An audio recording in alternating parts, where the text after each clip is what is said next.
What's up, ladies and gentlemen, how you all doing? My name is Wingsaber, and today I'd like to welcome you all to the second episode of the League to HotS transition series.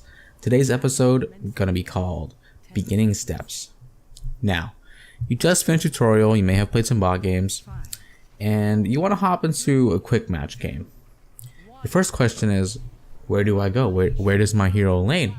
If you come from League, you know that there's one person in the top lane, there's going to be one in the jungle, one in the mid lane, and two in the bottom lane, the AD carry, I guess now just called the carry, and the support. In HotS, it's going to be a little bit different. In HotS, there's going to be one solo lane, and it's just going to be called the solo lane or the off lane.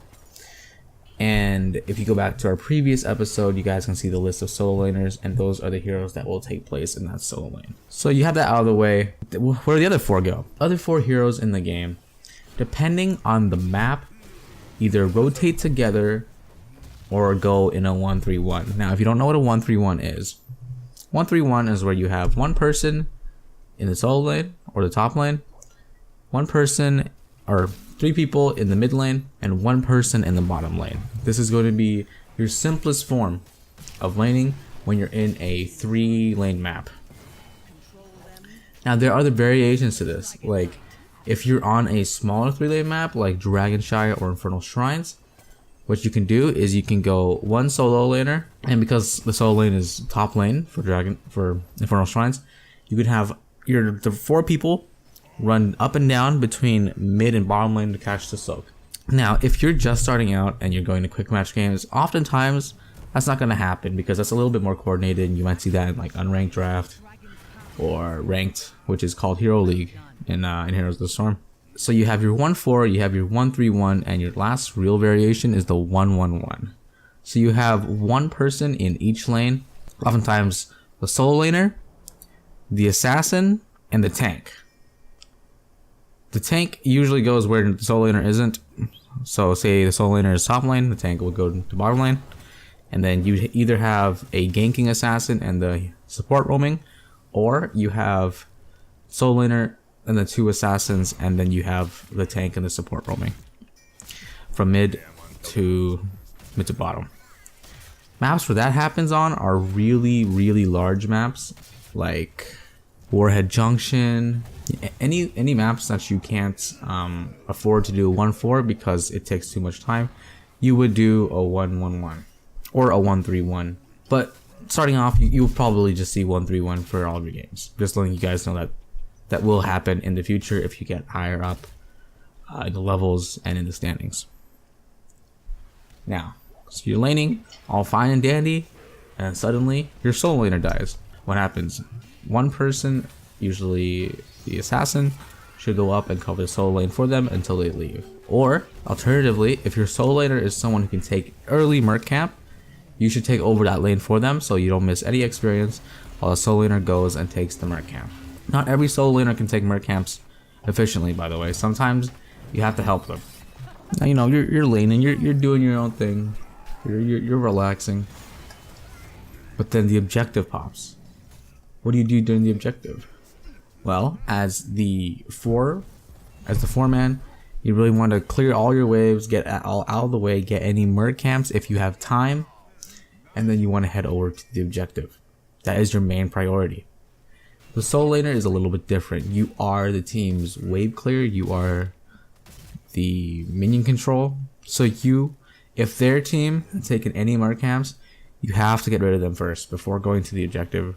Otherwise, the merc camp will destroy your base. Clear any minion waves that are not being soaked, and then you can head over to the objective. Now, in the case that your bottom lane or your 4-man has to go bottom, you as a solo laner are supposed to rotate between the 2 lanes, mid and top, if you can. If it's on a map like a large map like Warhead or Cursed Hollow, where there's no feasible way to do that, then you can just stay top lane and hope your team knows what they're doing. On smaller maps like Dragonshire, you can easily rotate between the 2 lanes. If you guys are having trouble understanding where your hero fits in, you guys can go back to the first episode. I have pictures of all the heroes and where all their roles are. So So the last thing I like to go over is where the soul lane is in every single battleground in the game. Alterac Pass at the time of recording is the newest map, so I will only have knowledge up to there. For Alterac Pass, the soul lane is going to be the top lane. For Volskaya Foundry, the soul lane is going to be the bottom lane. For Haunted Mines, the soul lane is going to be the top lane. For Towers of Doom, the soul lane is going to be the top lane. For Infernal Shrines, the soul lane, once again, is going to be the top lane. If you guys want a TLDR, basically all 2-lane maps, the soul lane is going to be the top lane, but 3-lane maps, sometimes they're bottom lane. Battlefield of Eternity is going to be top lane. Tomb of the Spider Queen, the soul lane, is the bottom lane. Sky Temple, the soul lane, is the top lane. Usually the soul lane is the lane where it's the shortest of the 2 side lanes, and it's going to be harder to gank and a little bit farther away from the objective. Garden of Terror, soul lane, is the top lane. The reason you want it to be shorter is because as a soul laner, you can't die. Your job is to not die. So if you're in a longer lane, you make it's easier for you to die to ganks, basically. Blackheart's Bay, this one is a little bit different.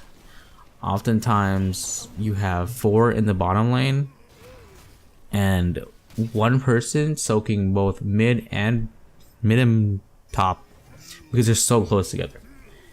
Heroes that can do this are specialists like Zagara, Zul, anyone with a lot of fast clear.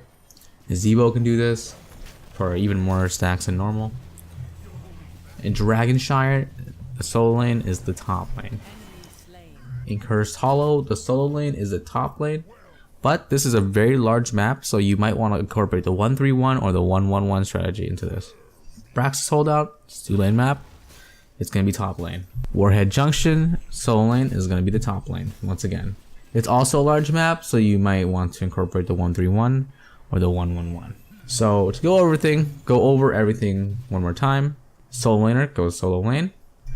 The 4 either go in a 1-3-1 or a 1-1-1 or a 1-4.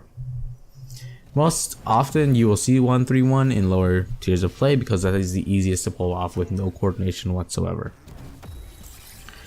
2-lane maps, the solo lane is always going to be the top lane, and 3-lane maps, it's going to be the top lane or the bottom lane, whichever one's a shorter lane, and whichever one is apparently farther away from the objective. Alright guys, I hope you enjoyed this video. I hope it helped you guys out. Leave a like, thumbs up if you want to, or if you don't want to, just don't. Yeah, that's gonna be it for today's episode of League to HotS. I will see you guys next time. Wingsaber out.